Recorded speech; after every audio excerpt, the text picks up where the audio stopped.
राधे राधे। आज का जो हमारा वीडियो है वो मैट्रिक का सब्जेक्टिव क्वेश्चन के ऊपर है। बिहार बोर्ड द्वारा जो ऑफिशियल मॉडल पेपर जारी किया गया है उसका मैथ जो है ना उसका हम सब्जेक्टिव क्वेश्चन 2 नंबर वाला उसको हम बनाने वाले हैं। 2 नंबर वाला जितना भी क्वेश्चन है 30 क्वेश्चन है, हम 30 क्वेश्चन को बनाएंगे। आपको 15 ही क्वेश्चन का जवाब देना है बिहार बोर्ड में। हम 30 क्वेश्चन आपको फटाफट बनाकर दिखाते हैं। आप वीडियो पूरा अंत तक जुड़े रहे। अपने दोस्तों को शेयर कीजिए जो इस बार एग्जाम देने वाले हैं। हमारे चैनल को सब्सक्राइब कर लीजिए यदि आप अभी तक नहीं किए हैं तो। चलिए बनाते हैं। देखिए पहला सवाल कहता है सिद्ध करें कि 2√3 एक अपरमेय संख्या है। देखिए अपरमेय संख्या को हम कई तरीका से सिद्ध करते हैं। तो जब कभी भी 2 संख्या वाला रहे तो उसको आप शॉर्टकट में कीजिए। 2 नंबर का सवाल है, ज्यादा लंबा नहीं करेंगे।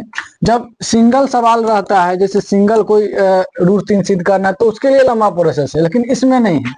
इसमें लिखेंगे कि हम जानते हैं कि, यहाँ लिखेंगे हम जानते हैं कि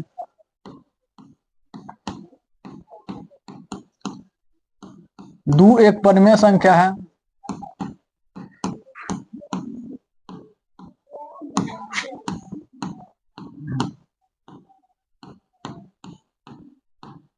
और √3 एक अपरमेय संख्या है।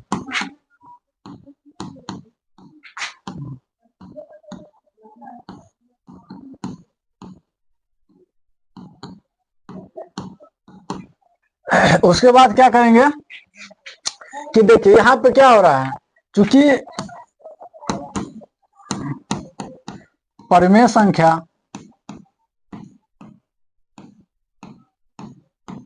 और अपरिमेय संख्या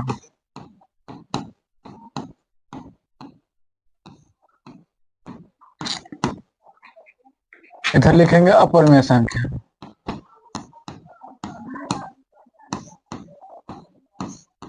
देखिए परिमेय संख्या को अपरिमेय संख्या के साथ जोड़िए, घटाइए, गुना कीजिए या भाग कीजिए, ये तीनों स्थिति में जो है ना अपरिमेय संख्या होता है, चारों स्थिति में। तो हम इसी नियम का इस्तेमाल करेंगे। हम कहेंगे परिमेय संख्या गुणे अपरिमेय संख्या बराबर होता है अपरिमेय संख्या। हम इसी नियम का जो है ना इस्तेमाल करेंगे और उसको बताएंगे कि ये जो हमारा सवाल है, ये उसको बताएंगे कि ये जो हमारा सवाल है इस नियम के आधार पर जो है ना एक अपरिमेय संख्या सिद्ध होता है। इसके बाद हम कुछ नहीं लिखेंगे, लिखेंगे इसलिए, यहाँ लिखेंगे इसलिए। यहाँ पर परिमेय संख्या हमारा क्या है 2 और अपरिमेय संख्या कौन सा है √3। तो 2 को और √3 को गुना करेंगे तो कौन सा संख्या बनेगा अपरिमेय संख्या।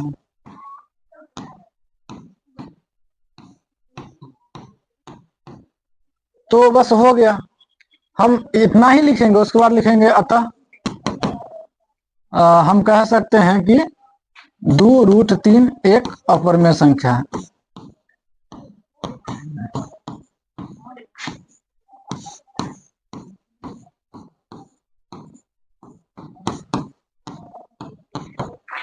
बस इतना ही लिख करके छोड़ देंगे। 2 क्वेश्चन के लिए 2 या 3 लाइन से ज्यादा नहीं लिखना है। चलिए अगला क्वेश्चन देखते हैं।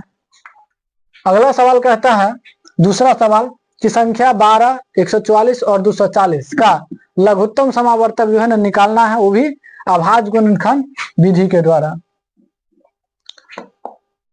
तो इसको हम अभाज्य गुणनखंड विधि से हम क्या करते हैं, लघुत्तम निकालते हैं। सबसे पहले 12 है, तो 12 का जब हम इसको गुणनखंड करेंगे तो 6 आएगा, फिर 2 से लगाएंगे 3 आएगा।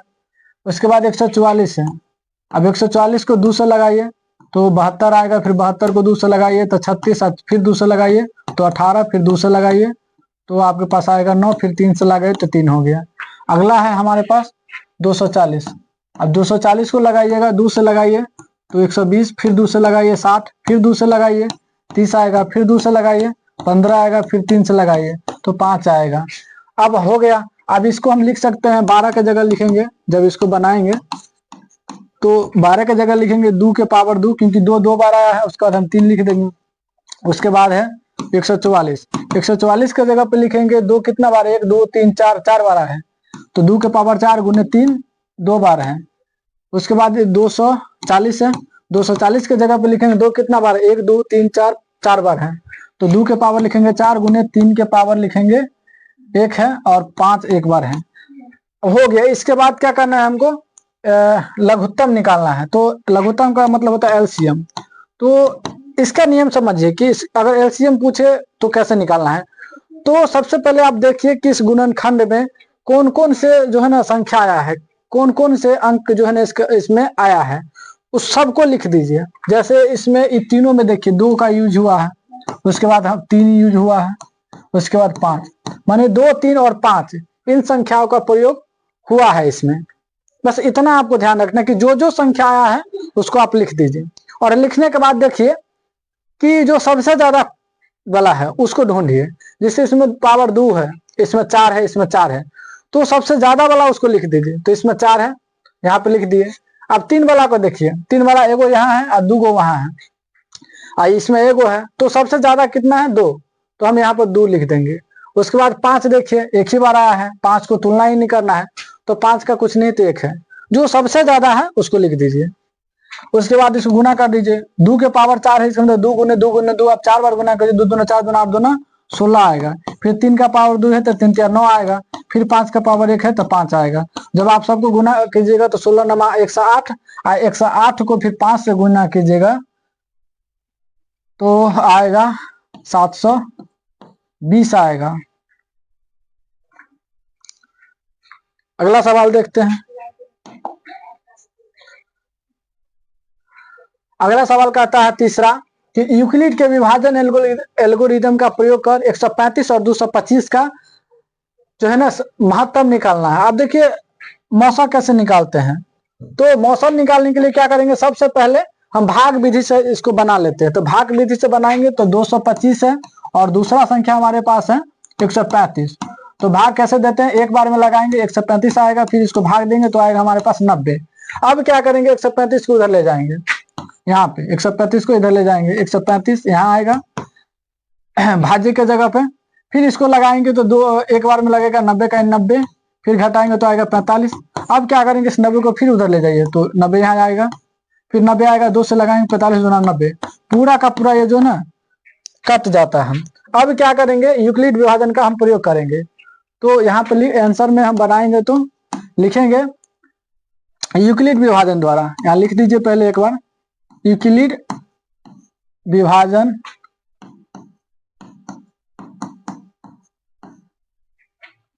यूक्लिड विभाजन एल्गोरिदम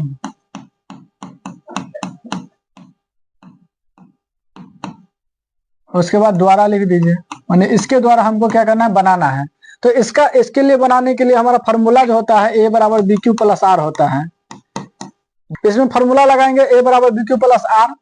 अब क्या करेंगे, एक ए कौन होता है, ए ये वाला होता है, इसको हम ए बोलते हैं, इसको बी बोलते हैं, इसको क्यू बोलते हैं, इसको आर बोलते हैं। भाज्य होता है, भाजक होता है, और भागफल होता है, उसके बाद शेष होता है। तो क्या करेंगे, ए के जगह पे लिखेंगे 225, फिर बी के जगह पे है 135, फिर एक मरतबे लगा है, फिर शेष आया हमारे पास 90। फिर दोबारा वाला जो दूसरा स्टेप है, आप ए के जगह पे ई वाला लिखेंगे 135, तो 135 बराबर हो जाएगा 90 गुने 1, अब प्लस हो जाएगा 45। अब तीसरा स्टेप लिखेंगे जो 90 वाला है, अब यहाँ पे 90 आएगा, उसके बाद आएगा 45, फिर गुने 2 और उसके बाद आएगा 90। ये हमारा भाज्य होता है, भाजक गुने भागफल प्लस शेष होता है, आप हिंदी में समझिएगा। तो इसमें हमको क्या निकालना है, एचसीएफ निकालना है, महत्तम निकालना है। तो एचसीएफ बराबर जो होता है वो हमारा बी होता है, माने बी के जगह पे जो मान है वही एचसीएफ होता है। कब, जब आपका शेष 0 होता है तब।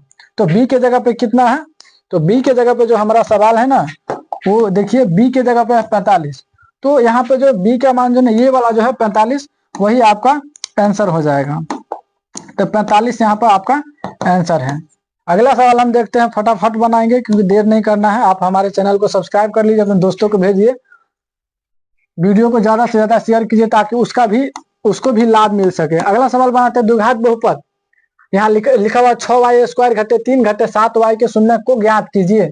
अब देखिए सवाल को पहले सही से लिख लेते हैं। इसका सवाल जो है वो 6y² है, घटे 7 को आगे लिख लेंगे तो 7y के लिखूंगे घटे 3 और बराबर में हो गया 0। अब इस सवाल को हमको बनाना है तो क्या करेंगे, कैसे बनाते हैं, इसमें क्या होता है कि शुरू वाला और लास्ट वाला को गुना किया जाता है, तो दोनों को गुना करेंगे तो 18x² आएगा, सॉरी यहाँ पर y² आएगा। अब क्या करेंगे, इस बीच वाला को 7 को ऐसे बांटना है जिसको हम गुना करने पर 18 आ जाए, सिर्फ 7 को बांटना है। तो 6y को रहने दीजिए और इस 7 के जगह पे लिखिए 9y और प्लस 2y और घटे 3 बराबर में हो गया 0। क्योंकि इन दोनों को देखिए, इन दोनों को यदि आप जोड़िएगा तो 7 ही आएगा। हम क्या किए, सिर्फ 7 -7 के जगह पे लिखे हैं -9 + 2 और कुछ नहीं किए हैं। उसके बाद क्या करेंगे, इन दोनों में से देखेंगे कि निकलने वाला क्या है, कॉमन क्या है। इन दोनों में से 3y कॉमन ले लेंगे तो हमारे पास बचेगा 2y, 3y निकालेंगे तो 3 बचेगा। इन दोनों में क्या है, इन दोनों में कुछ भी निकलने वाला नहीं है तो क्या करेंगे, हम 1 निकाल लेंगे तो हो जाएगा 2y घटे 3 बराबर में 0। अब क्या करेंगे, दोनों की जगह पे एक बार लिख लेंगे तो 2y घटे 3 बराबर में हो गया 0, कॉमा लगा दीजिए, इन दोनों को एक में रख दीजिए तो इन दोनों को लिखेंगे 3y और प्लस 1 बराबर में हो गया 0। अब क्या करेंगे, 2y को रहने देंगे तो हो जाएगा 3, इधर 3y को रहने दीजिए तो बराबर में -1 और क्या करेंगे, y को रहने देंगे तो 3i बटा में जाएगा 2, फिर कॉमा लगा दीजिए, फिर y को रहने दीजिए तो हो जाएगा -1 और बटा में जाएगा 3। तो इसका शून्य का जो हो जाएगा वही यही आंसर है। इसका शून्य के बराबर जो होगा वो हो जाएगा 3/2 कॉमा -1/3। यही आपका जो है ना आंसर हो गया। अगला सवाल देखते हैं। अगला सवाल कहता है, पांचवा सवाल है। पांचवा सवाल कहता है कि यदि px का मान दिया हुआ है x² - 18 + 81 तथा qx का मान दिया हुआ है x - 9, तो हमको क्या करना है, इसका मान निकालना है। आप ध्यान दीजिए, जब आप ये जो भाग देते हैं ये क्या है, ये चर वाला भाग है। तो आपको पता है कि जब हम भाग देते हैं तो उसका पावर कि हमको यहाँ पे क्या करना है, घात निकालना है। तो जब भी कभी भी घात की बात होता है तो भाग दे, यहाँ पे क्या हो रहा है, px में qx से भाग हो रहा है, और घात की बात होता है तो क्या होता है, जब हम घात भाग देते हैं तो घात हमारा घट जाता है। तो भाग की स्थिति में px यहाँ पे लिखा हुआ है बटा लिखा हुआ है qx, तो इस स्थिति में जो है ना हमारा घात जो होता है px का घात, उसमें से क्या होता है, नीचे वाला का जो घात हो वो घट जाता है qx का घात। अब देखिए इसमें घात कितना है, px का घात कितना है, तो इसका सबसे ज्यादा जो घात है वो 2 है, तो इसके जगह पर हम सिर्फ 2 यूज करेंगे।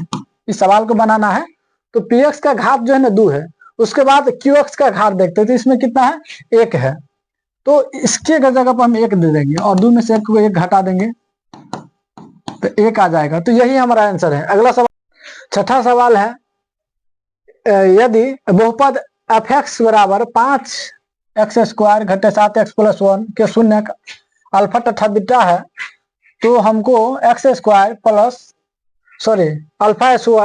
प्लस बीटा² का मान निकालना है। अब देखिए इसको कैसे बनाते हैं, हमको निकालना है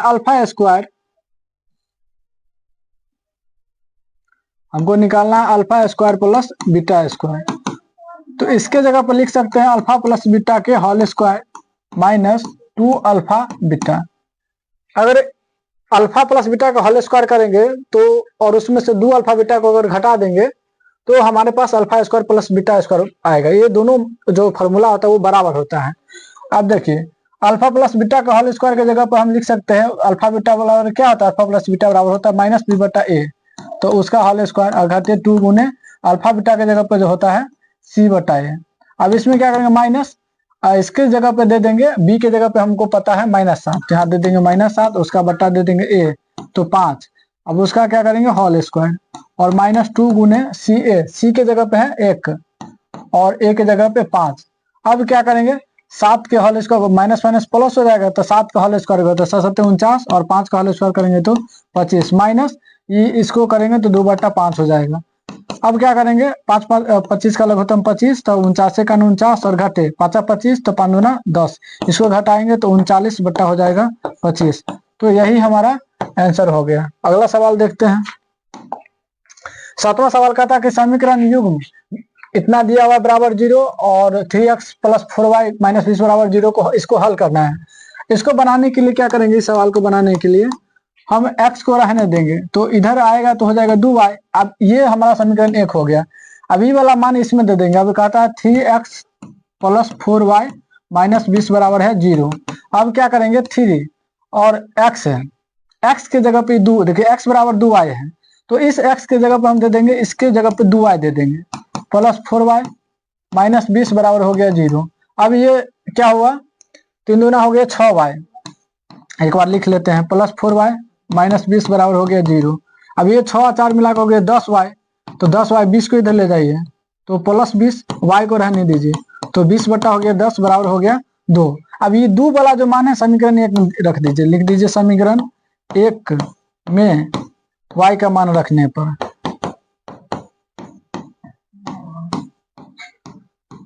अब देखिए पहला समीकरण x बराबर है 2y, तो 2 और y है, तो 2 गुने y के जगह पे आया है 2, तो यहाँ पे 2 बैठा दीजिए, तो 2 2 हो गया 4।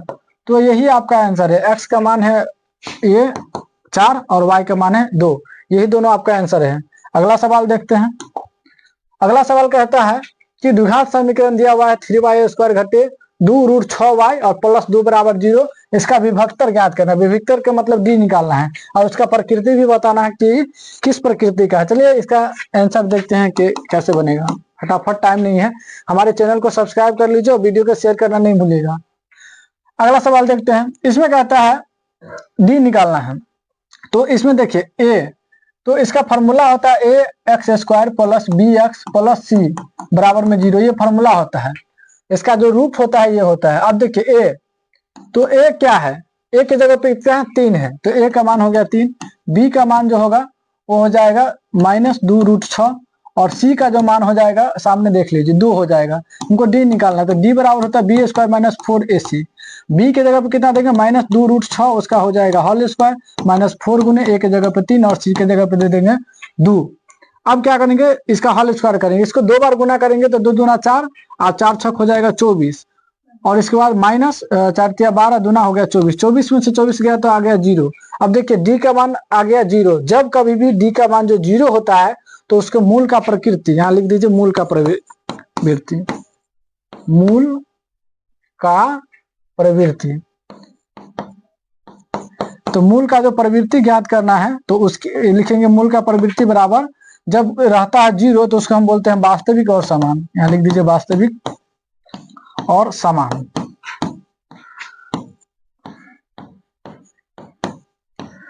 हो गया। अगला सवाल देखते हैं।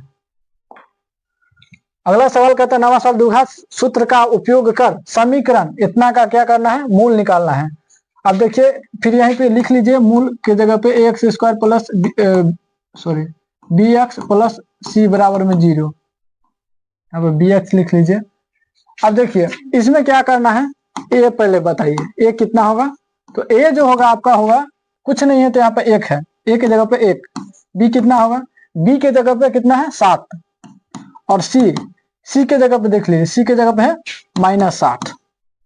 अब क्या निकालेंगे, डी बराबर होता है बी स्क्वायर माइनस 4ac, तो बी के जगह देंगे 7, तो उसका होल स्क्वायर माइनस 4 गुने ए के जगह 1 और सी के जगह पे दे देंगे माइनस 7।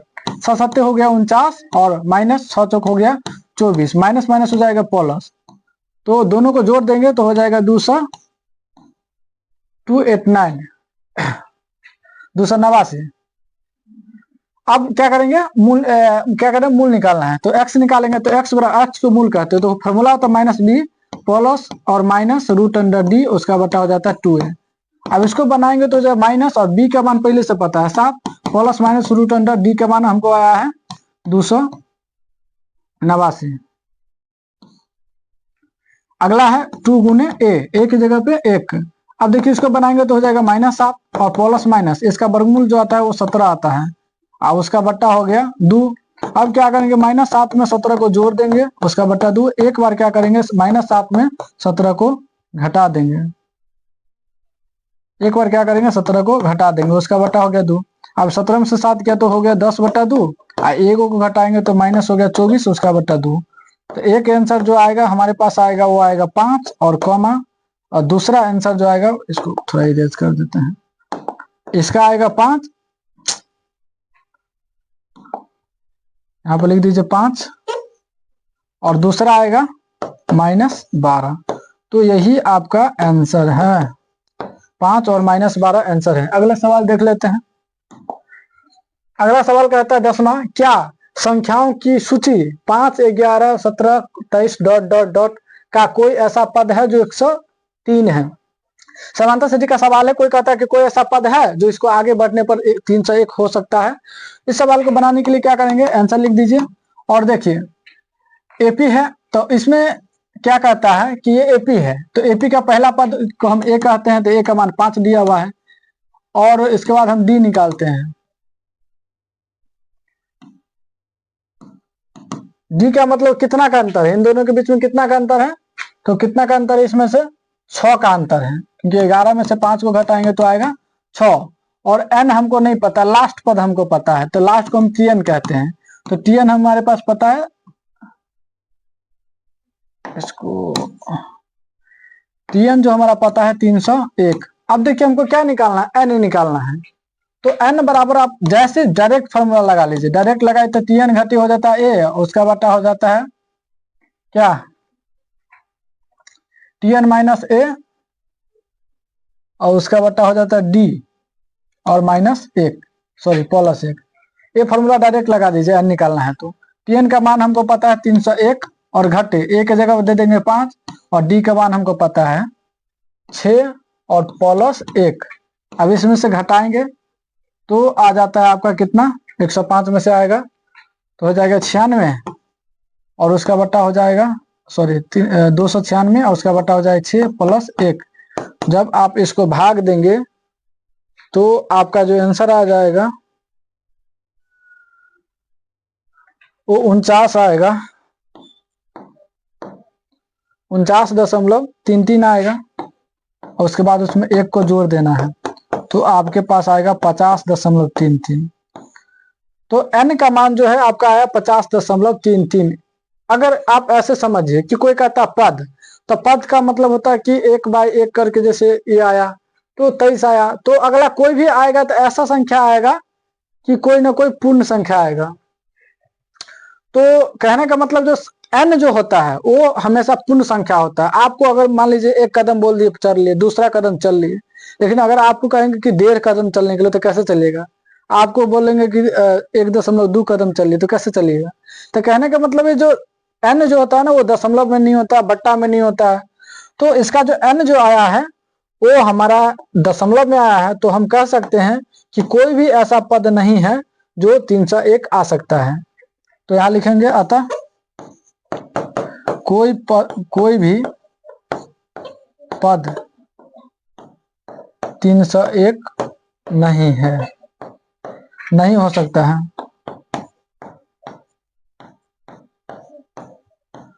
यही आपका आंसर हो जाएगा। जैसे बनाना वैसे बनाइए, आप लोग भी टीएन बनाए होंगे। अगला सवाल देखते हैं।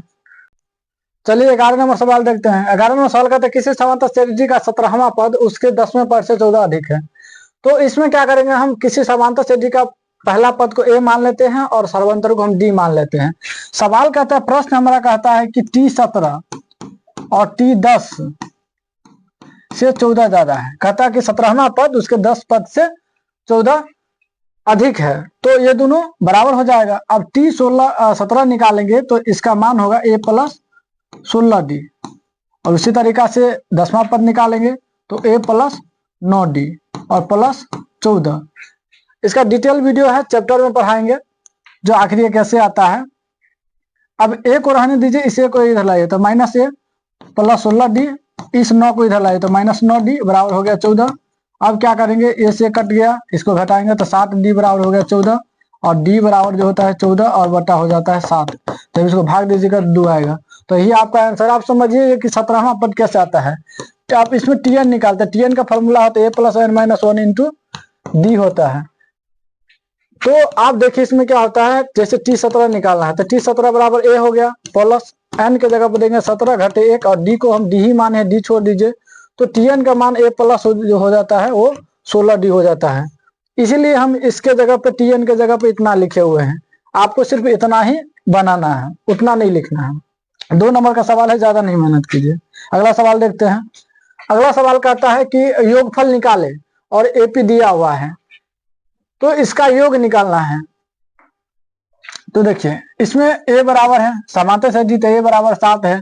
डी निकालेंगे तो 10 पूर्णांक 1/2 है, तो 10 दूना हो गया 20, 1 21/2। जब इसको आप तोड़िएगा तो 21/2 होगा, माइनस पिछला पद घटाएंगे 7।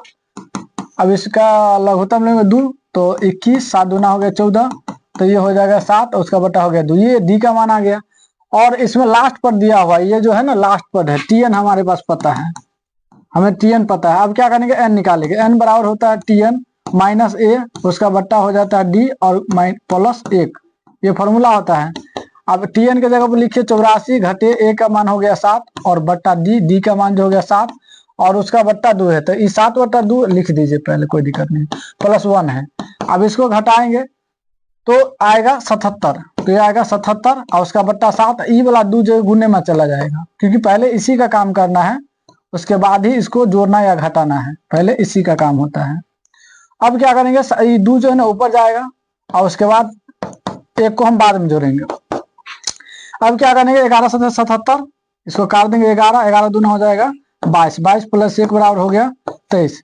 तो इसमें कहता है कि टोटल जो है ना 23 हमारे पास जो है ना इसका एन हमको प्राप्त हो गया। अब कहता है सबको जोड़ने के लिए, तो हम क्या करेंगे, एस एन निकालेंगे। तो एस एन बराबर जो होता है एन इंटू ए प्लस एल, माने एल क्या टी एन जोड़ दीजिए और बटा हो जाता है 2, माने n/2 इंटू ए प्लस एल होता है, या एल का मतलब क्या होता है, अंतिम पद। अंतिम पद को हम टीएन भी कहते हैं, तो हम टीएन लिख सकते हैं, ये भी फॉर्मूला होता है।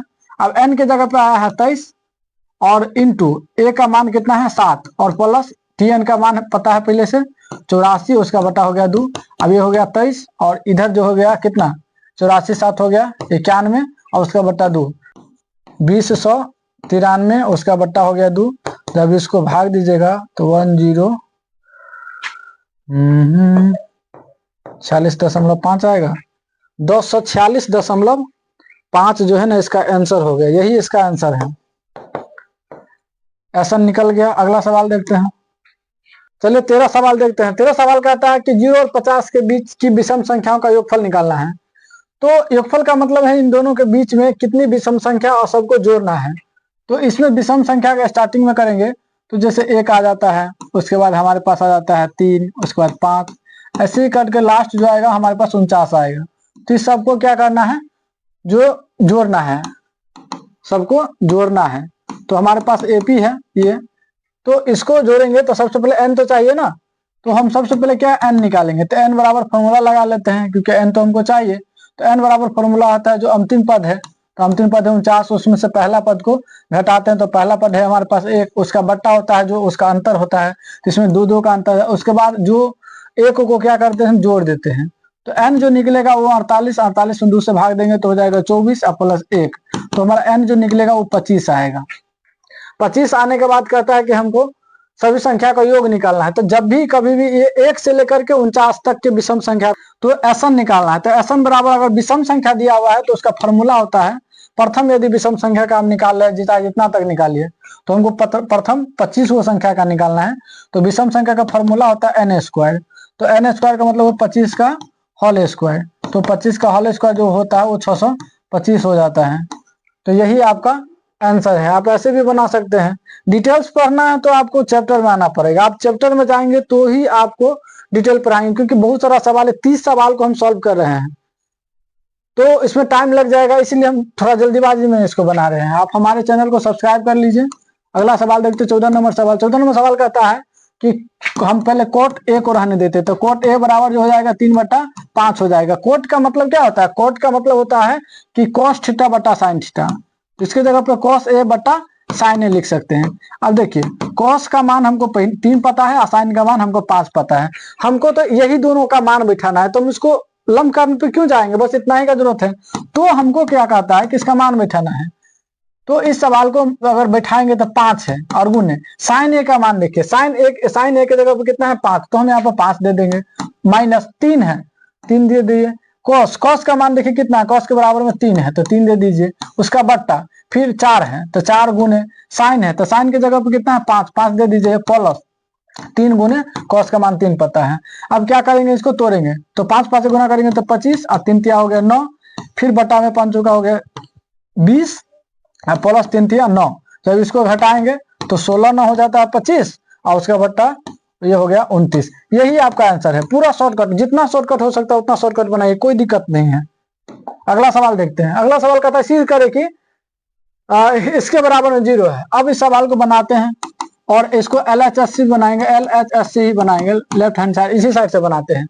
देखिए साइन का पावर 4 है तो इसके जगह पे साइन का पावर 2 थीटा और पूरा का पावर 2 दे दीजिए। फिर घटे यहाँ पे कॉस है तो कॉस के पावर 2 और पूरा का पावर फिर लिख दीजिए 2।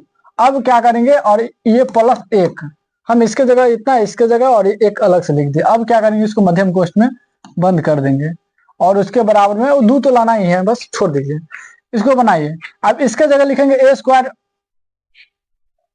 घटे बी स्क्वायर पे। इस पूरे सवाल को हम ले लेते हैं स्क्वायर घटे बी स्क्वायर। अब इन दोनों के जगह पे लिख सकते हैं sine square theta plus cos square theta. फिर इसके जगह पे लिखेंगे साइन स्क्वायर थीटा घटे कॉस स्क्वायर थीटा। अब ध्यान दीजिए, ये तो इन दोनों के जगह पे सबका काम एक ही साथ हो रहा है तो इसको क्या करेंगे, मध्यम कोष्ठ से बंद कर देंगे और उसके बाद प्लस 1 तो रहेगा ही। अब इसको बड़ी कोष्ठ से बंद कर दीजिए। अब देखिए क्या होगा, अब इसके जगह पे तो 1 होगा क्योंकि साइन थीटा और प्लस कोस थीटा का मान 1 होता है तो इसका काम तो खत्म हो गया। अब हमारे पास बचा ये वाला sine square theta minus cos square theta, sorry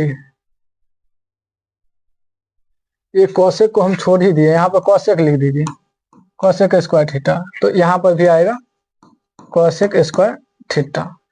अब इसमें क्या कीजिए कि ये हो गया, अब ये +1 है तो +1 को रहने दीजिए और उसके बाद यहाँ पे फिर बाहर में यहाँ पे है cosec theta, cosec square theta. अब क्या करेंगे, इन दोनों से एगो को चेंज करेंगे। जैसे यहाँ पर साइन स्क्वायर थीटा है उसको रहने दीजिए माइनस, इसके जगह पे लिखिए 1 माइनस, जैसे कॉस स्क्वायर थीटा है तो इसके जगह 1 माइनस साइन स्क्वायर थीटा होता है, साइन स्क्वायर थीटा और +1। ये तो इसी के जगह हम चेंज कर रहे हैं। फिर यहाँ पे कॉसेक थीटा। अब क्या करेंगे, साइन स्क्वायर थीटा को रहने दीजिए, साइन स्क्वायर थीटा माइनस, इसको करेंगे तो माइनस से का माइनस माइनस हो जाएगा प्लस, तो ये हो जाएगा 2 साइन स्क्वायर थीटा और ये प्लस ये तो प्लस बाहर में है तो इसको बाहर में रहने ही दीजिए। बस इसके जगह पे हम इतना लिखे हैं। अब देखिए एगो साइन एगो, इसको फिर बंद कर दीजिए, यहाँ पे लिखेंगे कॉसेक स्क्वायर थीटा। अब देखिए एगो साइन दोनों मिला के हो गया 2 साइन स्क्वायर थीटा और एगो एक, ये दोनों तो कट गया। अब हमारे पास जो बचा ये तो खत्म, अभी बचा हमारे पास कॉसेक स्क्वायर थीटा। अब 2 को रहने दीजिए और ये दोनों का जो मान होता है sine square theta into cosec square theta का जो मान होता है वो होता है 1। जब इन दोनों को गुना कीजिएगा तो 2 आएगा आपका आंसर। बस ये सवाल जो है ना ये सिद्ध हो गया। बहुत लंबा चौड़ा नहीं है, बस 1 से 2 3 स्टेप में बना देगा। आपको समझाने के लिए इतना करना पड़ता है, नहीं तो 2 ही बार में खत्म। अगला सवाल देखते हैं। अगला सवाल कहता है 16 नंबर सवाल, 6 कॉस स्क्वायर 60 डिग्री प्लस, इसको डायरेक्ट बनाते हैं, कहा टाइम पास करेंगे। इस सवाल को बनाते हैं। कहता है 6 गुने कॉस 60, कॉस 60 का मान कितना होता है 1/2 होता है तो इसका होल स्क्वायर कर दीजिए, प्लस 4 गुने साइन 30 का भी मान 1/2 होता है, इसका भी होल स्क्वायर कर दीजिए, माइनस कॉट 45 का जो मान होता है वो 1 होता है तो इसका भी आप होल स्क्वायर कर दीजिए, उसका बट्टा। फिर साइन 60 का जो मान होता है वो √3/2 होता है, उसका होल स्क्वायर कर दीजिए। कॉस 60 का जो मान होता है वो 1/2 होता है, उसका आप होल स्क्वायर कर दीजिए। अगला हो गया 6 गुने, इसको होल स्क्वायर करें तो 1/4 और प्लस ये 4 गुने 1/4 हो जाएगा और माइनस 1 हो जाएगा और उसका बट्टा जो हो जाएगा, इसको करेंगे तो 3/4, जब इसको करेंगे तो 1/4 हो जाएगा। अब इसको 2 से काट सकते हैं, इस 4 से 4 कट गया तो आएगा 1 और 1 से 1 जो इसको हम काट सकते हैं, 4 आने दीजिए, एक बार देख लेते हैं। इसको करेंगे तो 6/4 और इसको करेंगे तो प्लस 1 आएगा। जब ये वाला माइनस 1 को रहने देंगे, इन दोनों का लघुत्तम लेंगे तो 4 4 का लघुत्तम 4 तो 3 + 1 आएगा। अब इधर देखिए, इधर हो गया 6/4, ये 1 से 1 तो कट गया, कुछ नहीं है। अब नीचा में देखिए, ये हो गया 4/4। तो कहने का मतलब है 6/4। जब 4 में 4 से भाग देंगे तो 1 आएगा, तो इसका कोई काम नहीं है। तो यही हमारा आंसर है, क्योंकि ये तो हमारे बराबर में 1 हो गया, तो इसका कोई काम नहीं है। तो 6/4 ही हमारा आंसर हो गया। अब इसके जगह पे 6/4 के जगह पे 3/2 लिख लीजिए। तो 3/2 जो है ना हमारा राइट आंसर है। अगला सवाल को देखते हैं। अगला सवाल कहता है कि sin 35 डायरेक्ट बनाइए, पढ़ने में टाइम नहीं वेस्ट करना है। sin 35 है, sin 35 इंटू यहाँ पे cos है। अब cos को चेंज कर दीजिए, 55 के जगह पर हम लिख सकते हैं 90 डिग्री माइनस 35 डिग्री। अब क्या करेंगे, इस cos को रहने देते हैं, cos 35 को रहने दीजिए। उसके बाद ये जो साइन है ना 55, उसको चेंज करते हैं। ओ, इसको रहने दीजिए, इंटू यहाँ पर लिखिए साइन, और 55 को चेंज करते हैं। 55 की जगह पर 90 घटे 35 लिख दीजिए। अब क्या करते हैं, यहाँ पे जैसे हो गया साइन 35 डिग्री, और ये जो है ना साइन कॉस 90 घटे थीटा, इसके जगह पर होता है साइन थीटा, इसके जगह पर हम लिख देंगे साइन 35 और प्लस यहाँ पर कॉस 35 को रहने दीजिए। फिर यहाँ होता है साइन 90 घटे थीटा, तो साइन 90 घटे थीटा बराबर होता है कॉस थीटा, तो इसके जगह पर हो जाएगा कॉस 35 डिग्री। साइन 35 को साइन 35 से गुना करेंगे तो यहाँ पर आएगा साइन स्क्वायर 35 डिग्री, और प्लस कॉस को गुना करेंगे तो कॉस स्क्वायर 35 डिग्री। अब इन दोनों को जब जोड़ेंगे तो आएगा 1। तो यही हमारा आंसर हो गया। सॉरी, ये बट्टा नहीं है, ठीक है, इस चीज को आप ध्यान दीजिएगा, आप समझ लीजिएगा। इसके बट्टा में है, बट्टा में नहीं है। इन दोनों का जो मान होता है ना वो 1 है, इसका 1 आंसर है। अगला सवाल हम देखते हैं। अगला सवाल कहता है उस त्रिभुज का क्षेत्रफल ज्ञात करे जिसके शीर्ष यहाँ पे दिया हुआ। देखिए एक त्रिभुज है, त्रिभुज का तीनों शीर्ष दिया हुआ है। अब क्या करते हैं, हम इसका क्षेत्रफल निकालते हैं। बिना टाइम वेस्ट किए हुए आप हमारे चैनल को सब्सक्राइब कर लीजिए। चलिए बनाते हैं। कहता है त्रिभुज का क्षेत्रफल, तो ये त्रिभुज का चिन्ह है, तो त्रिभुज का क्षेत्रफल। तो त्रिभुज का क्षेत्रफल का जो फॉर्मूला होता है 1/2 बड़ी कोष्ठ लगा दीजिए, x1 इंटू y2 घटे y3 plus x2 into y3 घटे y1 इंटू x3 बराबर इंटू y1 घटे y2। देखिए जब आप 1-2 बार बनाएंगे ना तो आपको फार्मूला लिखने की कोई जरूरत नहीं पड़ेगा, अभी समझाते हैं। चलिए इसका मान बैठाते हैं, 1/2। अब देखिए कहां से स्टार्ट है, x1, तो इसको 1 बोलते हैं, x1 x2 x3। फिर यहाँ पर y1 y2 y3। अब देखिए x1 x2 x3, तो ये इसमें कोई डाउट नहीं है। समस्या यहाँ है कि y2 वाला में समस्या है, तो y2 में समस्या नहीं है, 2 में से 3 वाला को घटाइए। तो इसमें क्या करते हैं, 1 को रहने दे, x1 के जगह पे हमको पता है 4 इंटू किसको घटाना है, 2 में से 3 को घटाना है। तो 2 कितना है 7 घटे 3 y3 कितना है 8, घटा दीजिए। उसके बाद प्लस y2 में तो कोई कंफ्यूजन नहीं, जैसे -9 है तो माइनस है तो आप पोस्ट लगा कर दे दीजिए। अब घटाना किसको है, अब इसमें से इसको घटाना है, ध्यान देते जाइए। यहां से 2 में से 3 में से घटाएंगे 1 को, तो 3 हम कितना है 8। अब 8 में से घटाएंगे ऊपर वाला को कितना -3, तो यहाँ पे आप मध्यम कोष्ठ का इस्तेमाल कीजिए। फिर देंगे प्लस, फिर x3 का मान कितना है यहाँ पे 8 है। अब किसको घटाएंगे, अब यहाँ पे 1 में से 2 को घटाइए। देखिए ये चक्र है, इसमें से इसको घटाइए, इसमें से इसको में से 1 में से 2 को घटाइए।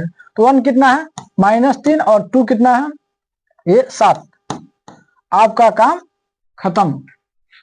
अब इसको तोड़ना है, कुछ नहीं है, 1/2 हो गया, ये हो गया 4, और इसमें से घटाएंगे तो कितना हो जाएगा -1, ये हो गया -9 और गुने ये माइनस प्लस 3 और 8 3 हो गया 11 प्लस ये 8, ये हो गया कितना, ये 7 3 10। इसको डायरेक्ट गुना का चिन्ह दे करके -10 दे दीजिए। कोष्ठ यहाँ पर मध्यम कोष्ठ होगा, क्योंकि यहाँ पर ऑलरेडी एक छोटी कोष्ठ है। अब इसको तोड़ेंगे तो 1/2, ये हो गया -4। 9 को 11 से गुना करेंगे तो 11 9 हो गया 99 और घटे 10 8 हो गया 80। अब क्या करेंगे 1/2 गुने, अब ये हो गया 199 और 4 103, तो ये टोटल हो गया 183। 1/2 और 193 को गुना करेंगे तो होगा हमारा 183 और बट्टा 2। यही हमारा आंसर है। जब इसको आप भाग देंगे तो आपका आंसर जो आएगा वो 91.5 आएगा। तो याद रखिए कि क्षेत्रफल कभी भी माइनस में नहीं हो सकता, तो लिख सकते हैं अतः त्रिभुज का क्षेत्रफल बराबर होगा 91.5 इकाई। यही आपका आंसर है। अगला सवाल देखते हैं। अगला सवाल कहता है बिंदुओं, दो बिंदु दिया हुआ है 5, -6 और -1, 4 को जोड़ने वाले रेखाखंड का एक्स एक्स किस अनुपात में विभाजित करता है। कहता है दो बिंदु है, यहाँ से यहाँ दिया हुआ है और कोई ऐसा एक रेखा है यहाँ पे एक्स एक्स है, तो ये पूछ रहा है कोई एक्स एक्स बीच में काट रहा है तो किस अनुपात में इसको काटेगा। तो हम क्या करते हैं, मान लेते हैं कि इसको के अनुपात 1 में विभाजित करता है। तो इसको बनाएंगे, लिखेंगे माना कि दो बिंदु ए और बी को, माना कि दो बिंदु ए और बी को एक्स एक्स के अनुपात 1 में विभाजित करते हैं।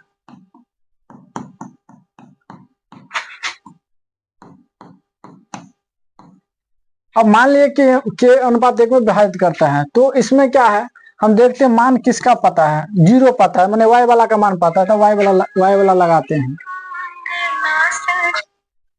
तो y वाला लगाएंगे तो y बराबर जो होता है वो m1 इंटू x2, सॉरी आप हम y2 लगाएंगे, m1 into y2 plus m2 y1 उसका बट्टा m1 प्लस m2 लगाएंगे। अब देखिए y का मान पहले से पता है, यहाँ पे 0 दे देंगे, m का मान पता है के गुने y2 का मान देखिए यहाँ पे पता है, y2 हम इसको कहते हैं, हम इन्हीं दोनों मान का यूज करेंगे। इसका मान हमको पता है -4 प्लस m2 का मान हमको पता है 1 गुने x की जगह पे पता है -6, उसका बट्टा हो जाएगा k प्लस 1। अब देखिए कुछ नहीं तो बट्टा 1 है, कोना कोनी गुना करेंगे, इसको 0 से गुना कर 0 हो जाएगा, तो इसको 1 से गुना करेंगे तो -4 के और -6 और बराबर में हो जाएगा 0। 4k को रहने देंगे तो ये 6 इधर जाएगा तो +6, अब k को रहने देंगे तो हो जाएगा 6 बटा -4। तो इसका आंसर जो हो जाएगा वो 3/2। इसका कहने का मतलब 3:2 में विभाजित करता है।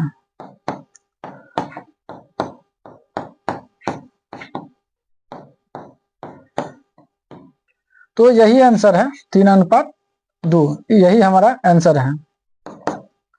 अगला सवाल देखते हैं। अगला सवाल कहता है कि x का मान ज्ञात करें जिसके लिए बिंदु इतना और इतना के बीच की दूरी 8 इकाई है। कहता है दो बिंदु दिया हुआ P और Q और इन दोनों के बीच का दूरी जो है ना 8 दिया हुआ है, दोनों के बीच का दूरी 8 दिया हुआ है। तो हमको क्या करना है, x का मान निकालना, जो x जो छोड़ दिया है ना उसका मान निकालना है।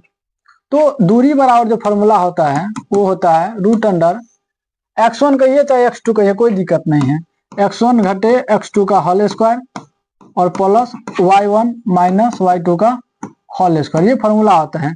अब दूरी पहले से पता 8, इसके जगह पे लिखेंगे x माइनस x1 का मान x पता है और इसके मान 3 पता है, तो इसका होल स्क्वायर और प्लस y1 का मान पता है 2 घटे 4 उसका होल स्क्वायर। अभी रूट को इधर लाएंगे तो 8 का पावर 2 हो जाएगा। अब इसका जो क्या करेंगे a प्लस बी का होल स्क्वायर, तो x² माइनस 3 दूना 6x प्लस 3 दिया 9 आएगा। इसको करेंगे तो -2 का होल स्क्वायर करेंगे तो 4, अभी 8 8 64, x² माइनस 6x और 9 4 हो गया 13। अब x² का रहने देंगे, 6x को रहने देंगे और इस 64 को इधर लाएंगे तो 64 घट जाएगा। तो 64 से यहाँ पर अगर हम घटाएंगे तो कितना आएगा हमारे पास, वो 3 घटा तो 1, 51 आएगा, तो 51 हमारा आएगा, जब घटाएंगे तो 51 आएगा। अब 51 और बराबर में आ गया हमारे पास 0। अब इसी सवाल को हम बनाएंगे तो वही x का मान आएगा, क्योंकि द्विघात बहुपद आ गया। अब क्या करेंगे, एक्स स्क्वायर को रहने देंगे, इसको मूल पर बनाएंगे तो ज्यादा बेटर है।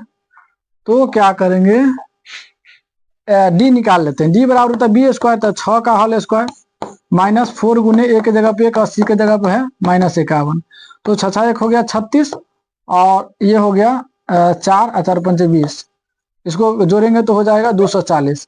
अब देखिए 240 है डी का मान। अब क्या करेंगे, हम x निकालेंगे, तो x बराबर जो होता है -b plus minus root under D और उसका बटा 2a होता है।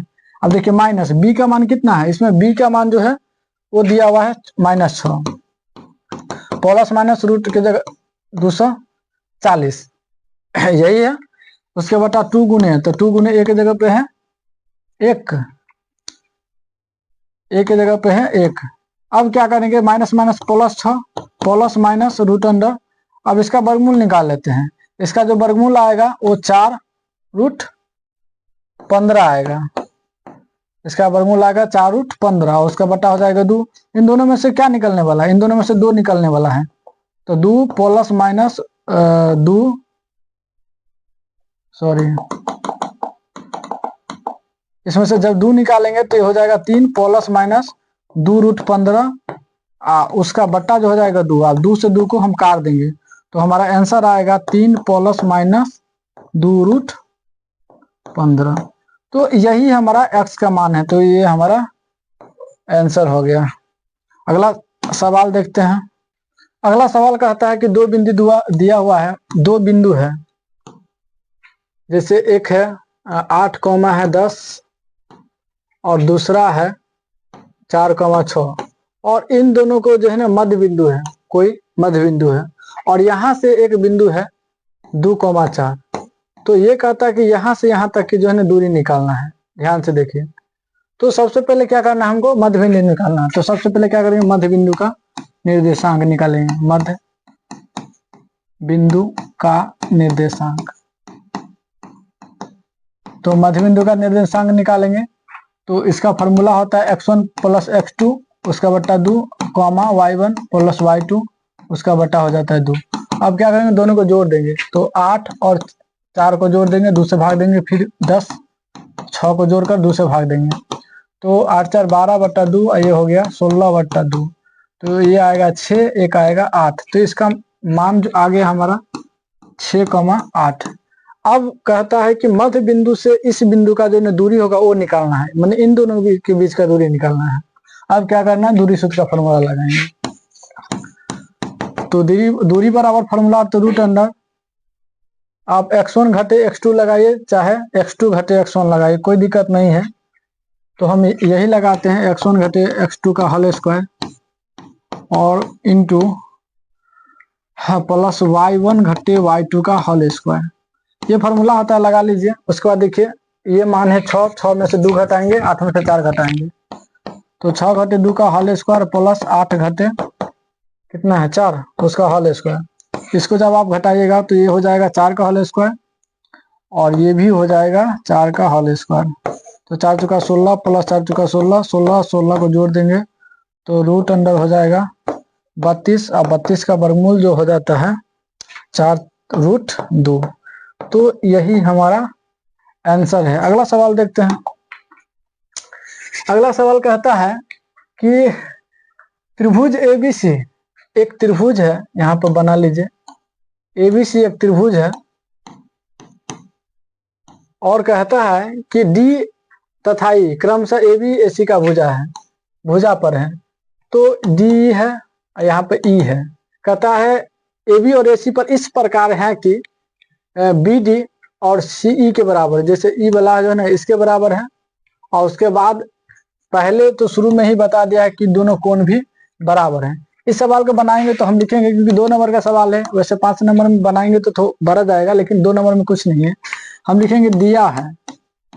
आप देखते हैं कि दिया क्या है, तो दिया जो है वो हमको ये दिया है कि जैसे पहले यही वाला लिख लेते हैं, जैसे BD, तो बी डी बराबर में सी ई दिया हुआ है। अगला जो है वो दिया हुआ है कोण बी बराबर कोण सी, कोण बी बराबर कोण सी दिया हुआ है। तो इसके जगह पे हम या इसके जगह पे लिख सकते हैं, जैसे बी है तो बी के सामने वाला कोण हमारा क्या है, ए सी है, तो हम ए सी लिख सकते हैं, बराबर सी है तो सी के सामने वाला कोण क्या है, ए बी, तो हम ये भी लिख सकते हैं।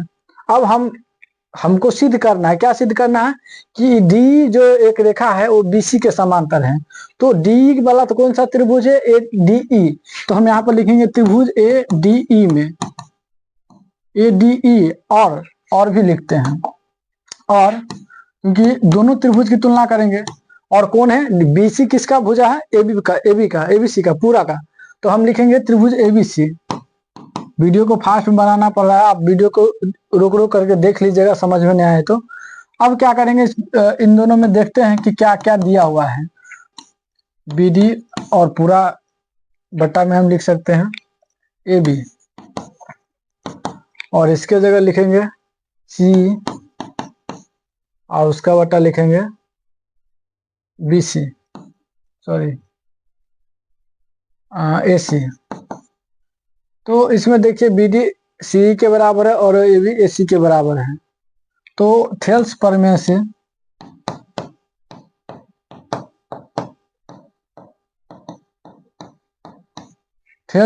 से हम कह सकते हैं, अतः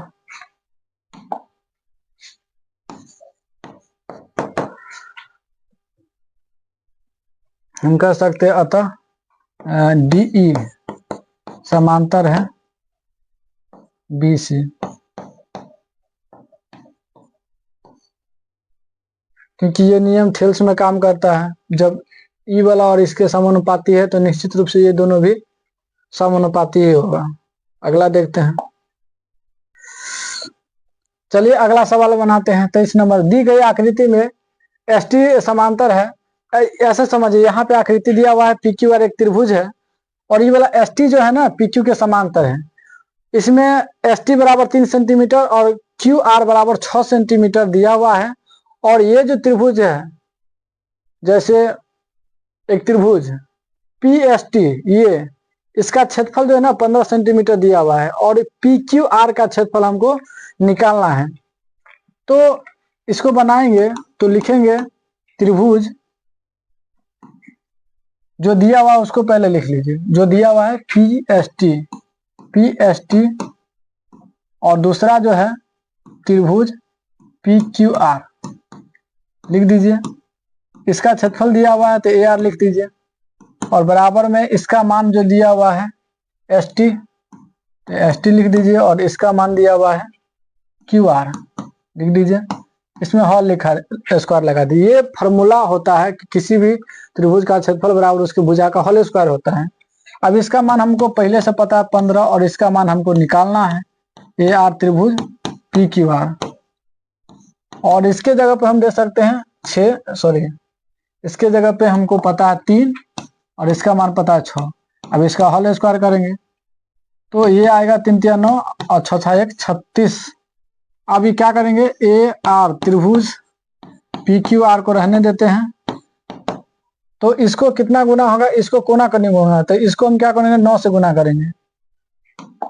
तो इसको गुना कर दीजिए 9 से, और बराबर इस 15 को गुना होगा 36 से, तो 15 गुना हो जाएगा 36। अब यहाँ पे ए आर त्रिभुज पी क्यू आर को रहने दीजिए, तो बराबर हो जाए 15 गुने 36, और उसका बट्टा जो हो जाएगा 9। इसको गुना काट दीजिए तो 9 चौक हो जाएगा 36, और 15 चौका हो गया 60। तो 60 सेंटीमीटर जो स्क्वायर जो है ना, यही हमारा आंसर हो जाएगा। अगला सवाल देखते हैं।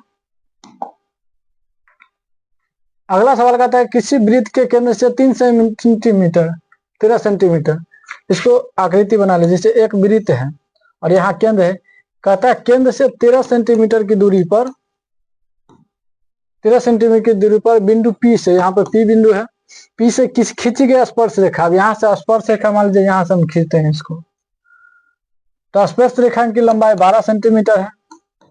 तो कहता है कि त्रिज्या की, वृत्त की जो त्रिज्या है उसकी लंबाई निकालना है। तो त्रिज्या यहाँ से यहाँ तक होगा, तो ये R का मान जो है निकालना है। अब देखिए ये एक तरीका से त्रिभुज है, वो भी समकोण त्रिभुज, क्योंकि जहां भी यहाँ पे 90 डिग्री डालना है, जहां पे स्पर्श रेखा होता है उसको हम वहां पे 90 डिग्री होता है, तो ये 90 डिग्री है, तो 90 डिग्री के सामने वाला हमारा कर्ण हो जाता है, तो ये हमारा कर्ण है, तो कर्ण है, आप इसको लंब मान लीजिए, तो नाम देना है तो दे दीजिए, जैसे आप ओ दे देते हैं, पी देते हैं, और यहाँ पे ए दे दीजिए, तो यहाँ पर लिखते हैं, बनाते हैं, लिखते हैं त्रिभुज ए ओ पी में, यहाँ पे लिख दीजिए त्रिभुज ए ओ पी में। हमको ये एक समकोण त्रिभुज है, तो हमको क्या निकालना है, आर निकालना है, तो डायरेक्ट आर बराबर लिख लीजिए रूट अंडर, आर बराबर जो अगर लिखेंगे रूट अंडर, तो इसके जगह पर आप लिख सकते हैं ओपी का होल स्क्वायर घटे ऊपर वाला कितना है एपी, एपी का होल स्क्वायर। अब इसके जगह पे हो जाएगा 13 का होल स्क्वायर घटे 12 का होल स्क्वायर, 13 13 हो जाएगा 169 और घटे 144, ये आएगा 25, और 25 का जो वर्गमूल आता है वो 5 आता है, तो यही आपका आंसर है। अगला सवाल देखते हैं। अगला सवाल कहता है किसी भिन्न के अंश और हर में 2 जोड़ देने पर वह 5 के बराबर हो जाता है, और यदि उसके अंश और हर में से 1 घटा दे तो वह 7 के बराबर हो जाता है। इन कथनों के लिए समीकरण लिखें। तो इसको ये कहता है कि ये कथन है, इसको आप समीकरण के रूप में लिख करके बताइए। तो हम क्या करेंगे, पहले मान लेते हैं, माना कि यहाँ पर माना लिखा हुआ है, माना कि किसी भिन्न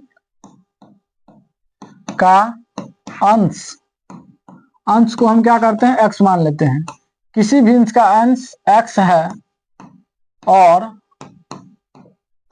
हर y है, तो भिन्न बराबर, तो भिन्न बराबर जो होता है वो अंश बटा हर होता है, तो भिन्न जो होगा x बटा y हो जाएगा। तो प्रश्न से हमारा प्रश्न कहता है, प्रश्न से बनाएंगे, प्रश्न कहता है कि अंश और हर दोनों में, भिन्न के अंश और हर में 2 जोड़ देने पर, कहता है अंश और हर में, तो अंश है x और हर है y, तो अंश और हर में कहता है दोनों में अगर हम 2 जोड़ देंगे तो वो 5 हो जाता है, तो 5 हो जाता है। अंश और हर में 2 जोड़ देने से 5 के बराबर हो जाता है। कुछ नहीं तो बटा 1 है, गुना करेंगे, इसको 1 से गुना करेंगे तो x प्लस 2 हो जाएगा, इसको गुना करेंगे तो 5y प्लस 5 दूना 10 हो जाएगा, ये हो जाएगा x प्लस 2, इसको क्या कीजिए इधर ले आइए, क्या करते हैं 5 को इधर ले आते हैं, तो 5y, 10 को रहने दीजिए, 2 को इधर ले जाइए, चाहे आप क्या कीजिए 10 को भी इधर ले जाइए, क्योंकि समीकरण बनाना है, नहीं तो रहने दीजिए, बराबर में 10 और 2 को इधर ले जाइए, घटे 2, तो x घटे 5y बराबर हो जाएगा 8। तो एक आंसर आप हमारे पास ये हो गया, यही हमारा आंसर है। अगला स्टेप में कहता है, दूसरा स्टेप में, कि यदि उसके हर और अंश में 1 घटा दिया जाए, कहता है कि अंश और हर दोनों में से अगर 1 घटा देंगे तो क्या हो जाएगा, वो 7 के बराबर हो जाता है, कहता है 7 के बराबर हो जाता है, तो इसको भी लिखना है। कुछ नहीं तो बटा 1 है, गुना को गुना करेंगे, 1 से गुना करेंगे तो x माइनस 1, और इसको गुना करेंगे तो 7y घटे 7 हो जाएगा, x को रहने दीजिए, इधर ले आइए 7y को, तो 7y, और ये 7 रहेगा अपने जगह -7, 1 को इधर ले जाइए तो प्लस 1, तो इधर हो जाएगा x घटे 7y बराबर हो जाएगा -6। ये समीकरण 2 है। तो समीकरण जो इसका बना है वो पहला समीकरण बना है x घटे 5y बराबर 8, समीकरण 1 का। दूसरा समीकरण है x घटे 7y बराबर -6। तो यही जो है ना दोनों हमारा आंसर है, क्योंकि कहता है कि आप इन कहे गए बातों को आप एक समीकरण में लिख करके दीजिए। चलिए अगला सवाल देखते हैं। अगला सवाल कहता है कि निम्न बंटन का माध्य ज्ञात करना। जैसे ये वर्ग अंतराल दिया हुआ है, अब इसका क्या करना है,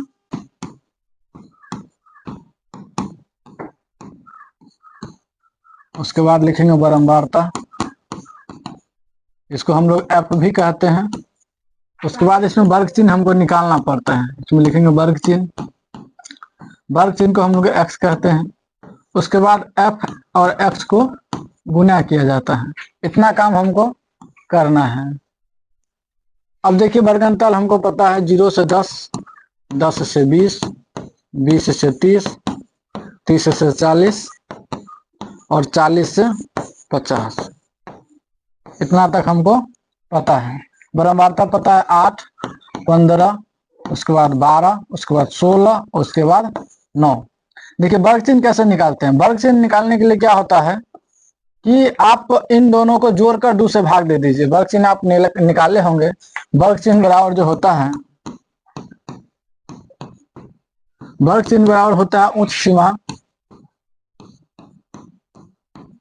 प्लस निम्न सीमा,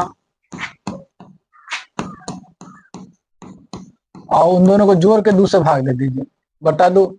अब देखिए पहला वाला को निकालेंगे तो उच्च सीमा है 10 प्लस 0 और उसका बट्टा 2 बराबर 10 बट्टा 2 हो गया, तो इसका आंसर आ जाएगा 5।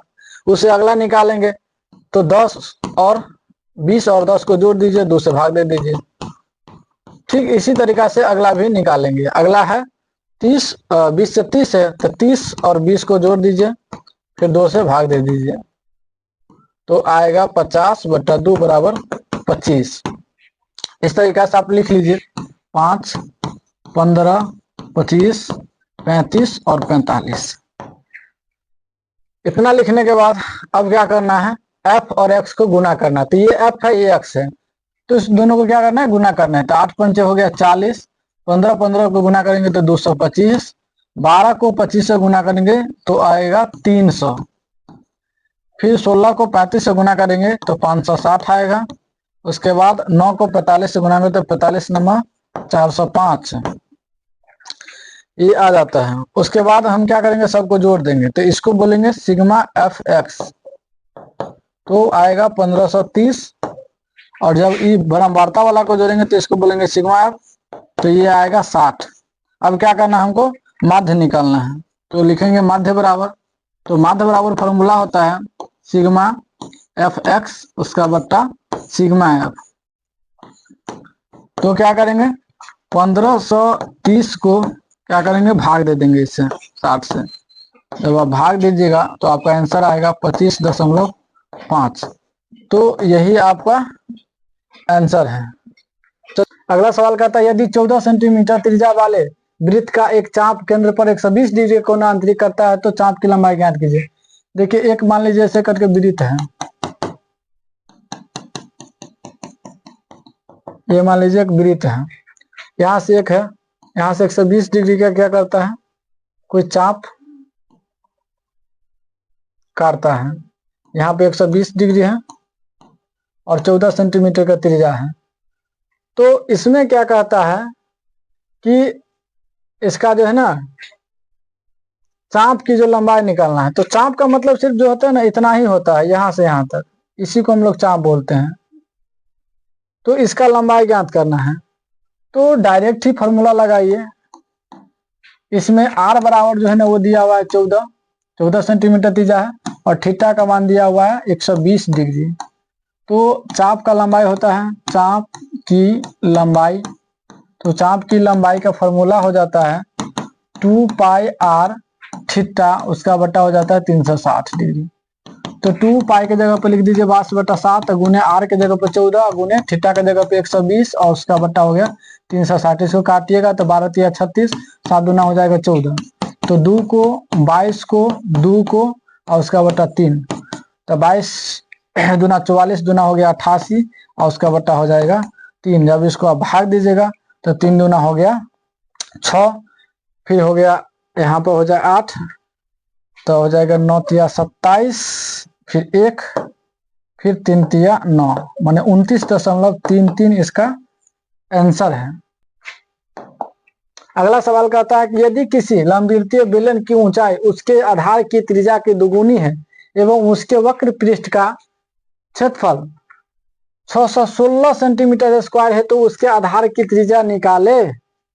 देखिए एक कहता है कि एक बेलन है, अब बेलन बना लीजिए, और एक बेलन का जो है आधार कहता है, मान लीजिए त्रिज्या यहाँ से यहाँ तक वो आर है, और h ऊंचाई है। तो ये कहता है कि इसका आधार की जो त्रिज्या है उसको अगर दुगना करेंगे तो उसके ऊंचाई के बराबर हो जाएगा। इस चीज को आप ध्यान दे दीजिए। उसके बाद इसमें कुछ नहीं, इसका क्षेत्रफल पहले से दिया हुआ है तो इसमें त्रिज्या का मान निकालना है। तो जब इसको हम बनाएंगे तो सीधे लिखेंगे बेलन का वक्र पृष्ठ क्षेत्रफल बराबर बेलन का वक्र पृष्ठ क्षेत्रफल बराबर में लिखेंगे तो 2 पाई आर एच होता है। तो 2 के जगह पे 2 दे देंगे, पाई के जगह 22/7 दे देंगे, आर के जगह पे आर दे देंगे। और एच समझिए, एच बराबर कितना है, एच बराबर 2r है। तो क्योंकि ऊंचाई जो है ना त्रिज्या के दुगुना है तो एच के जगह पे हम 2r लिख देंगे। और इसका मान जो क्षेत्रफल है वो पहले से पता है, पहले से कितना पता है 616। अब क्या करेंगे, दो को 22 को और r को और 2r को गुना में रहने देंगे और 616 को रहने देंगे और इस 7 को इधर ले जाएंगे। 7 जब भाग से उधर जाएगा तो गुना में जाएगा। अब इसको गुना कर देंगे तो 22 दूना 44, 44 दूना हो गया 88। तो ये होगा 88r, 2 r है तो स्क्वायर लगा दीजिए और इसको रहने दीजिए। 616 गुने हो जाएगा 7। अब क्या करेंगे, आर स्क्वायर को रहने देंगे तो 616 गुने हो जाएगा 7, उसका बट्टा हो जाएगा 88। जब आप 88 से भाग दीजिएगा तो 7 मतलब कटेगा। तो r बराबर होगा √7, ये वाला 7 गुने ये वाला 7, ये 2 को उधर ले जाएंगे तो रूट बनाएगा। अब क्या करते हैं, r को रहने देते तो 2 को 7 के जगह पे 1 को 7 का आप बाहर निकाल लीजिए। तो यही आपका आंसर हो जाएगा क्योंकि इसमें त्रिज्या ही आपको निकालना है। अगला सवाल देखते हैं।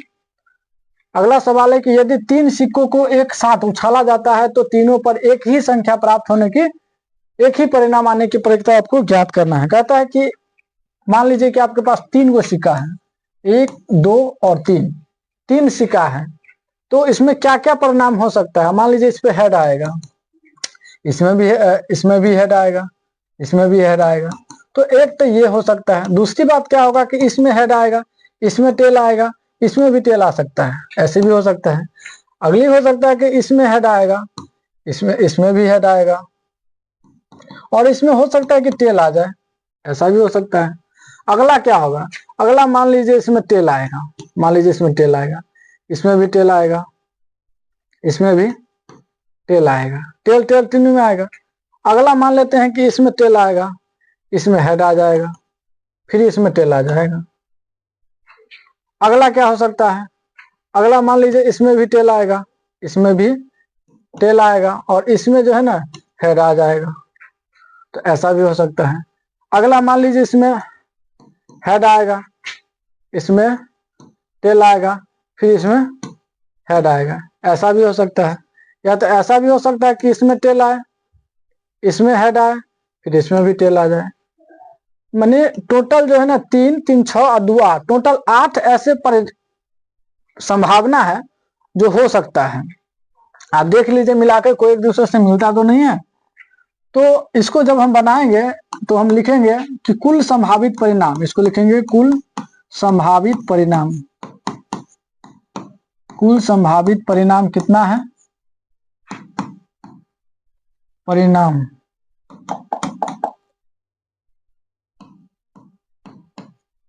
तो टोटल जो है ना 8 है, तो हम इसको NS बोलते हैं। तो NS बराबर हम लिखेंगे 8 क्योंकि इसमें 8 है। सवाल को हम लिखते हैं घटना बराबर। तो ये घटना क्या कहता है कि तीनों पर एक ही परिणाम, यहां लिखो घटना में तीनों पर एक ही परिणाम, एक ही परिणाम।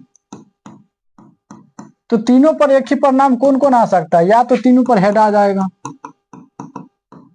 या तो तीनों पर टेल आ जाएगा। तो इसमें जो NE जो बनेगा ना, माने घटना की संख्या जो बनेगा वो 2 बनेगा, माने 2 ही ऐसे संख्या जो आ सकता है।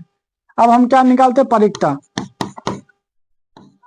तो पारयिकता बराबर जो होता है जिसको हम लोग PE बोलते हैं, तो PE बराबर फॉर्मूला होता है NE/NS होता है।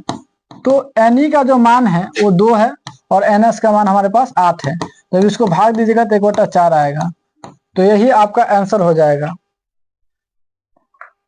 ध्यान से पढ़िए, कुछ भी नहीं है, पूरा सवाल कुछ नहीं है। आप दूसरे के किसी वीडियो उठाकर देख लीजिए, तो 2 घंटा 2.5 घंटा का वीडियो है, उसमें सॉल्व करता है। हम आपको 1 घंटा वाला वीडियो में आपको 30 सवाल सॉल्व कर देंगे।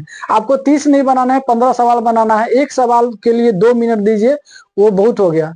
बस आधा घंटा में आपका ये सवाल 15 कंप्लीट हो जाना चाहिए, तो ही आप सही समय पर सवाल को बना पाइएगा। आप याद रखिए कि टाइम नहीं ज्यादा वेस्ट करना है। एग्जाम में यदि आप समय का ध्यान नहीं रखते हैं तो आपका सवाल छूटने की संभावना हो जाता है। आप जितना फास्ट हो सके उतना बनाइए फास्ट, और जो सवाल आता है वही बनाइए। यदि आपको कंफ्यूजन है तो आप उसको छोड़ दीजिए, क्योंकि एक पर एक आपको फ्री मिलता है। अगला देखिए, लास्ट सवाल है हमारा 30 नंबर। यदि दो पासे को एक साथ फेंकने पर दोनों पर आने वाले अंकों का अंतर 3 आने की परीक्षा निकाले। कहता है कि 2 गो पासा है। पासा का मतलब होता है कि लूडो का जो गोटी होता है उसको हम पासा बोलते हैं। तो उसमें 1 से 6 तक रहता है। तो आप देखते हैं कि अगर उसको 6 बार 2 गो पासा का अगर हम फेंकेंगे तो कितना संभावना जो है बन सकता है। पहले संभावना को देखिए। मान लीजिए 2 पासा है, पासा ऐसे ही होता है। अब मान लीजिए दोनों पासा को हम फेंकेंगे तो कौन कौन सा संभावना बन सकता है। मान लीजिए एक पर 1 आएगा, दूसरा पर भी 1 आ सकता है। एक पर 1 आएगा, दूसरा पर 2 आ सकता है। एक पर 1 आएगा, दूसरा पर 3 आएगा। एक पर 1 आएगा, दूसरा पर 4 आ सकता है। एक पर 1 आएगा, दूसरा पर 5 आएगा। एक पर 1 आएगा, दूसरा पर 6 आएगा। माने इतना संभावना बन सकता है। फिर उसी तरीका से इस पे 2 आएगा, उस पे 1 आ सकता है। फिर इस पे 2 आएगा, इस पे 2 आ सकता है। फिर इस पे 2 आएगा, इस पे 3 आएगा। एक पर 2 आएगा, दूसरा पर 4 आएगा। इसी तरीका से संभावना बनेगा। आप इसी तरीका से लिखते जाइए और देखिए कि कितना संभावना जो है बनता है। 3 2 हो जाएगा, 3 3 हो जाएगा, 3 4, 3 5 और 3 6। अगला देखते हैं, इसमें 4 1 हो जाएगा, फिर 4 2 हो जाएगा, 4 3 हो जाएगा, 4 4 हो जाएगा, 4 5 हो जाएगा और 4 6 हो जाएगा। अगला देखिए, 5 1 हो जाएगा, 5 2, 5 3, 5 4, 5 5 और इसके बाद 5 6 हो जाएगा। अगला देखते हैं, इसमें 6 आएगा, इसमें 1 आएगा, इसमें 6 आएगा, 2 आएगा, 6 3 आएगा, इसमें 6 4 आएगा, उसके बाद 6 5 आएगा, उसके बाद लास्ट 6 6 आएगा। तो आप इस तरीका से गिन लीजिए। टोटल जो है ना 6 6 6 6 करके 6 को 6 बार गुना कीजिए, 36। माने एक पासा को यदि फेंकते हैं तो आपके पास कुल संभावित जो परिणाम है, यहाँ पे लिखिए 2 पासे लिख दीजिए। वैसे नहीं लिखेंगे फिर भी चलेगा, लिखिए 2 पासे को फेंकने पर, 2 पासे को फेंकने पर कुल संभावित परिणाम। तो टोटल परिणाम जो होता है वो 36 हो जाता है, 36। अब आपको पता है कि NS का मान जो है ना आपको 36 है, टोटल 36 है। अब आप ये देखिए कि आपका सवाल क्या कहता है। जो भी बात सवाल कहता है उसको आप घटना में लिख दीजिए। अब इसमें कहता है कि फेंकने पर आने वाले अंकों का अंतर 3 होना चाहिए। आप इसमें से देखिए कि कौन कौन ऐसे संख्या है। पहले यहाँ पर लिख दीजिए इसको तो अच्छा रहेगा। लिखिए अंकों का अंतर 3 हो। घटना कहता है कि अंकों का अंतर 3 हो, अंकों का अंतर 3 हो। अब देखिए कि कौन कौन ऐसा संख्या है जिसका अंतर 3 है। इसमें से देखिए, तो देखिए ये वाला है 1, दूसरा है 2 3, अगला है 3 6। फिर इसमें देखिए, इसमें है 3 का अंतर कहाँ है, इसमें है 4 1, 5 2 और 6 3। अब गिन लीजिए टोटल जो है ना, जो भी है यहाँ पर हम लिख देते हैं तो ठीक रहेगा। अब पहला कौन है, 1 4, दूसरा है 2 3, सॉरी 2 5, अगला है 3 6। फिर अगला है 4 1, फिर अगला है 5 2, फिर अगला संख्या है वो 6 3 है। तो टोटल जो हमारा संख्या कितना है, टोटल 6 है। माने 6 ऐसे संख्या है जिसके दोनों अंकों का जो अंतर है वो 3 है। अब हम निकालते हैं परिक्ता बराबर, डायरेक्ट परिक्ता लिख लीजिए चाहे पी लिख लीजिए। परिक्ता बराबर जो पीई होता है, तो पीई बराबर जो होता है एनई बटा एनएस होता है। एनई का मान हमको 6 पता है और एनएस का मान 36 पता है, और जब इसको भाग दीजिएगा तो 1/6 आएगा। तो यही आपका आंसर हो जाएगा। हमने आपको 30 क्वेश्चन बनाए हैं जो 2 नंबर का है, इसमें से 15 क्वेश्चन आपको एग्जाम में बनाना है। इससे भी अच्छा वीडियो आपको मिलेगा। आप यदि नए बैच है, अगले साल आप परीक्षा दे रहे हैं, 2025 में तो होने वाला है, उससे भी अगले साल है, अगर नए स्टूडेंट है तो आप अभी से ही क्लास ज्वाइन कर लीजिए, आप ऑफलाइन भी ज्वाइन कर लीजिए। आपको इससे भी बेहतर तरीका, जब आप ऑफलाइन पढ़ेंगे ना तो आप उम्मीद नहीं कर सकते हैं कि आपको किस तरीका से समझाएंगे। अपने दोस्तों के पास शेयर कीजिए जो इस बार मैट्रिक का एग्जाम दे रहा है, क्योंकि अभी भी टाइम है। हम आपको और भी नोट्स है, आप हमारे व्हाट्सएप पे संपर्क कीजिए, आपको अच्छे नोट्स देंगे जिससे आप बेहतर से बेहतर नंबर उठा सकते हैं। अपने दोस्तों के पास वीडियो को शेयर कीजिए और उसको ज़्यादा से ज़्यादा जुड़ाइए। हमारे चैनल को सब्सक्राइब कर लीजिए। Thanks for watching this video. Thank you.